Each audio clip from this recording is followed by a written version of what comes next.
Welcome back to Federal Insights, IoT Security, sponsored by Thundercat Technology here on Federal News Network. I'm your moderator, Tom Temin. Our third guest today is Chris Thomas. He's a technology strategist at Dell Technologies. Chris, good to have you with us. No, thanks for having me. And the question comes up when planning the network aspect of IoT, of Internet of Things. Is the network that carries all of this data from the sensors and into the organization at some point, or into the edge computing or into the cloud or whatever it might be, is that a separate dedicated IoT network? Or is it just your business network and your one size fits all network? Is it converged?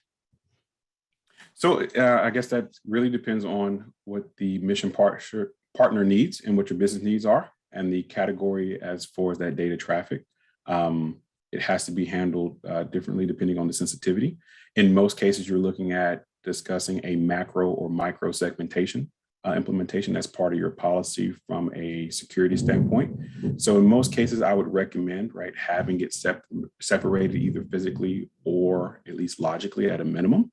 And this comes into context regardless of what deployment model, whether or not that data is going to a cloud, private cloud, or being stored locally.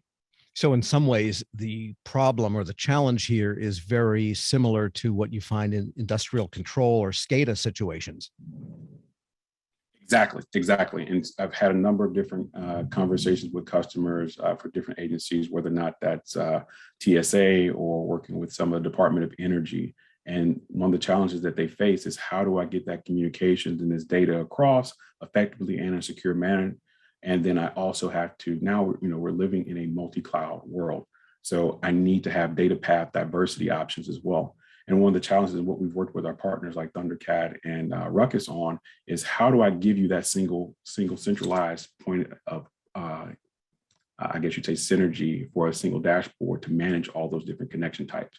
With the merger of 5G and Wi-Fi and things of that nature, it becomes very, very convoluted and complex at some times. But we've been able to work together to create systems and solutions in that fashion. What are some of the security issues? Because in IoT, you've got physical protection of devices that might be out there. I mean, as you know, there's a lot of federal agencies with water sensors, atmospheric sensors, and forest heat sensors. They're all over the place. So there's the physical protection of all that infrastructure. Then, as in the SCADA market, the big worry is the IoT network being a way in for cyber hackers. So what are some of the security situations, and what are some of the best practices for dealing with them? So part of that goes back to that segmentation. Then the other portion is visibility and analytics. So having a gateway that can manage or give you visibility across multiple communication paths, that becomes very essential. This also comes into, right, NIST had a directive around comply to connect. So having those different device types, regardless of what type of sensor they may be, being able to categorize and kind of even take that segmentation a step further and apply policies and controls specific to that type of device and what information it should have access to from a resource standpoint. Because in some cyber situations, the analytical component looks at events or occurrences in the logs or in some other aspect of access that might be out of band. You know, someone logs on in New York City, and then 5 minutes later, they're logging in from Moscow, and we know that's not physically possible. And your analytics can detect that and alert you to something going on. Is that also true for the IoT world? Say you've got a water sensor that says, a millimeter of rain fell yesterday, and then 2 hours later, 77 inches of rain fell. That kind of out of most definitely. And that's part of what we leverage, right, an IoT controller to do so, because it gives me that centralized point to aggregate that data and analytics. And then I can use that single point to feed things like Splunk or Elastic or whatever SIM management tool you may have. And from there, that fits into your DevOps story, right, to be able to take actionable outcomes based off of that policy that you set in place. Because without that component, right, you're manually doing that for each one of those individual systems. And just what I've seen so far, that's just not scalable or sustainable at scale. IoT controller you mentioned, is this a software idea, or is it a appliance, and where does it all reside in the network? So it'd be both a physical and logical control mechanism, right? Having your control and management plane. And that's primarily what I'd use that gateway or that edge appliance to do. And then from there, I can tie that to my policy based off of data impact, right? So taking your normal security mechanism in place to recognize how you evaluate risk.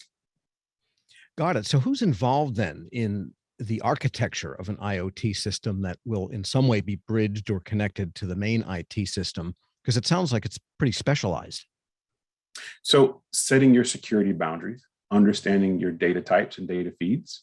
So data governance policy, right? Complying with that, understanding your risk calculations, right? If you're dealing with something that needs to communicate with not just your existing campus infrastructure, enterprise infrastructure, but also with public or private cloud instances. So identifying where those security boundaries will be and what the exposed attack vector may also be as a part of those systems. And are there any agencies or applications that you can maybe describe for us that are good examples of people who have got it right and are getting benefit and value from this IoT investment? So DOE is one that comes to mind. They're doing a lot of work in this space. The VA is also doing a lot of work in this space and taking a very aggressive approach. I'd also say TSA. They've taken a very active approach with this as well, and doing a number of different projects for continuous improvement. Yeah, TSA is, I guess, a good example of where you have very localized networks, but then you also have a campus, so to speak, which is an airport. And as they try to extend security measures even to the airport entrance drive-in gates, you've got like the perfect IoT possibilities situation, don't you? Exactly. And we've done a number of different activities, even as a part of the DoD 5G tranche activity as well, right? Emerging and testing this with a distributed architecture with 5G as a part of the testing and validation. Yeah, I wanted to ask you about that before we close. 5G is really seen as a big enabler of IoT. Maybe expound on that for us before we close. So there's some inherent capabilities, right, with a LTE or 3GPP based system, which 5G falls into that category from a protocol standpoint. So as I mentioned, right, evaluating the acceptable risks and data types. So depending on the workload and the data you're processing, there's some times where I would leverage Wi-Fi just from a cost perspective. And then there's other solutions where I'd leverage maybe CBRS. And then other aspects, depending on the environment and customer market, maybe I need to do licensed spectrum and work with some of the MNOs to make that work. So 5G gives me that flexibility and convergence of all those different technology types for communication. And how can I do that in a reliable fashion? So the flexibility and open architecture is really where 5G is making some headwinds as we look at IoT networks deployment. Chris Thomas is a technology strategist at Dell Technologies. Thanks so much for joining us. No, thanks for having me. Appreciate it. And I want to thank my other two guests today. Mark Rudzinski is the Vice President and General Manager of Ruckus Networks. And we also heard from Kurt Steege, the Chief Technology Officer at Thundercat Technology. I'm Tom Temin. You're listening to Federal News Network. For more on this discussion, please visit federalnewsnetwork.com and search Thundercat Technology.